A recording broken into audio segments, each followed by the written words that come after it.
Welcome, fellow Biafrans, lovers of freedom across the world. I welcome you to this very platform once again.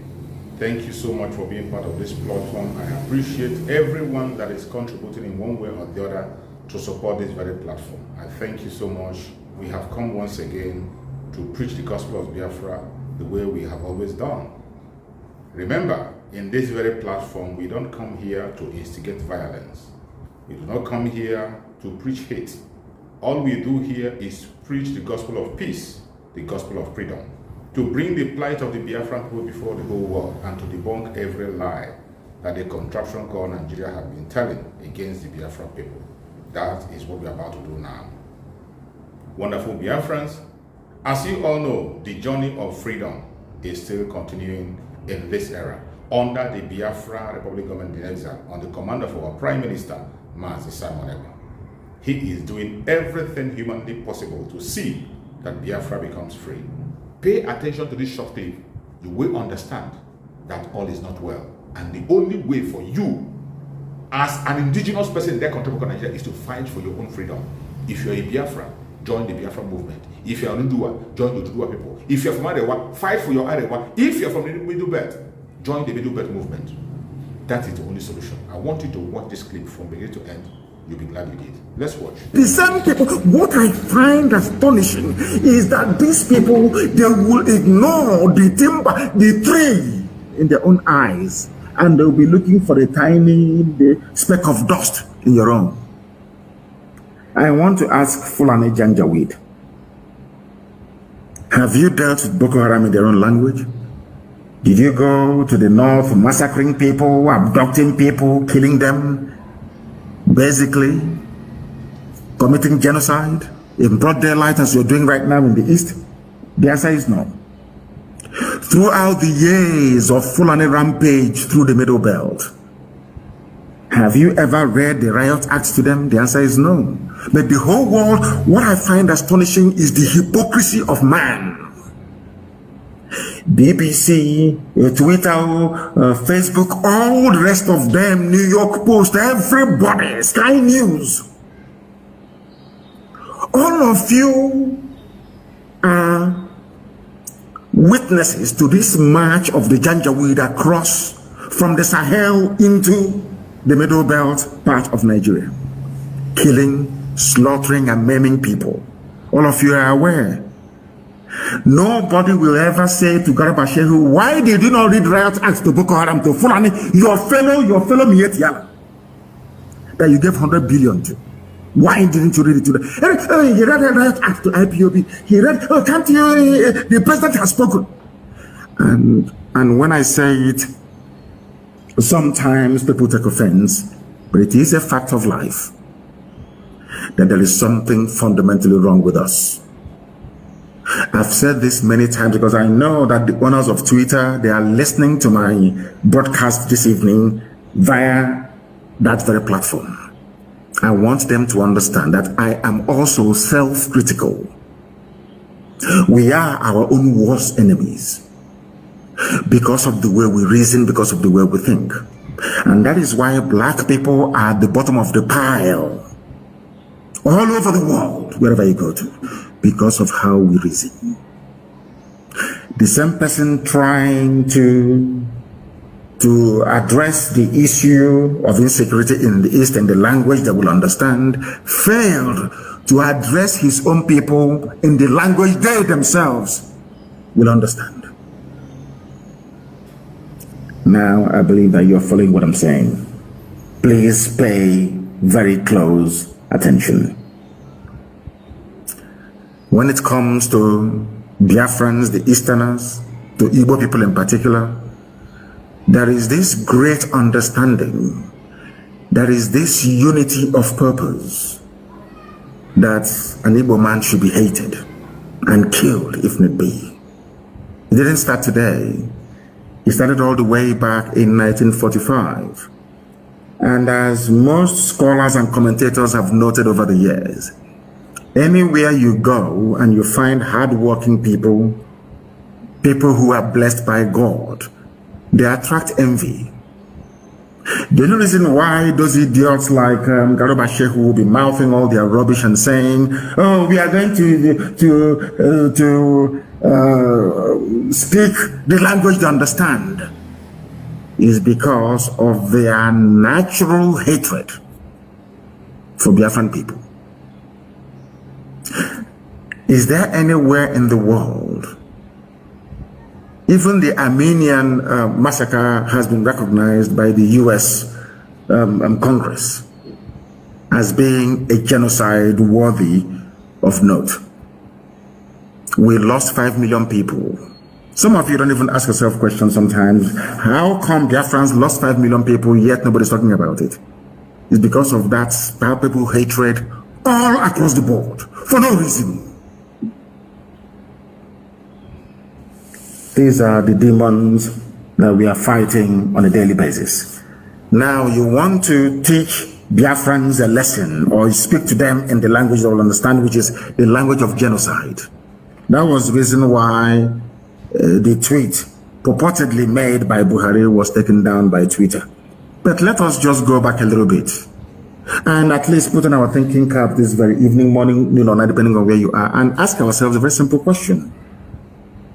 Who brought insecurity into Nigeria? Bandits killed 91 people. By bandits, I mean these are Fulani people. Fulani terrorists killed 91 people in a place called Danko, Wasagu, local government area of Kebbi State. And I want Twitter to listen very carefully to what I have to say. I want all the people listening all over the world to pay attention to what I have to say. The same people threatening to go and unleash genocide and mayhem in the East, in their own backyard, their own people, those referred to as legitimate stakeholders in the government, or should I say the governance of Nigeria, Miyetiala, we are busy slaughtering 91 people in Kebbi State. Now it doesn't stop there. Who are those they are killing, you may ask? Is it not the North? Kebbi State is mainly populated by Hausa people. The Fulani people are killing Hausa people in Kebbi State. They are killing the Lerma people. They are killing the Busawa people. They are killing the Dukawa people. They are killing the Dakakari people. They are killing the Kambari people. They are killing the Gungawa people. They are killing the Kamuku ethnic nationality in Kebbi. Are you listening to me? Later on, I will tell you why they are obsessed with dividing us. Southeast, South, Niger Delta, Igbo, and other rubbish. Because in the North, I'm telling you the truth, they are not one. Forget all the rubbish. Because what the Fulanis did very cleverly was to emasculate the political, economic, and social space within Nigeria. All the, should I say, media outlets in the North only have one agenda: to throw out the Fulani narrative on a daily basis. Daily Trust, Premium Times, NTA, Channels Television, to an extent AIT. They are using Punch newspaper. Intermittently, they will use Vanguard. They will use Nation newspaper as they will. Now and again. In Kebbi State, as they are busy telling you about Southeast and South, Niger Delta and Igbo. Delta is not even other rubbish. I want to tell you that in one single state in the North, the Fulani is a minority. And in that place that the Fulani people are a minority, they have gone on and killed 91 Hausa people. Are you following what I'm telling you? They have killed 91 Hausa people. You will not hear anybody ever. If it is anywhere else, they'll say, oh, they're killing Fulani. What is happening to Fulani? But Fulani went into Kebbi State, which doesn't belong to them, and killed 91 Hausa people. This happened 2 days ago. No, in fact, basically on Saturday, very early morning on Saturday, it happened yesterday, to be honest, the 5th of June. The police command in Kebbi State on Saturday confirmed that bandits, they don't want them to be called terrorists. Because once they're called terrorists, you know, Boko Haram, ISIS in West Africa, Al-Qaeda in the Maghreb comes to mind, and Saru and Yetiala will come to mind. So you know what the government of Nigeria did through Lai Mohammed, their Minister of Information? They said to media houses, do not call them Fulani terrorists anymore, just call them bandits.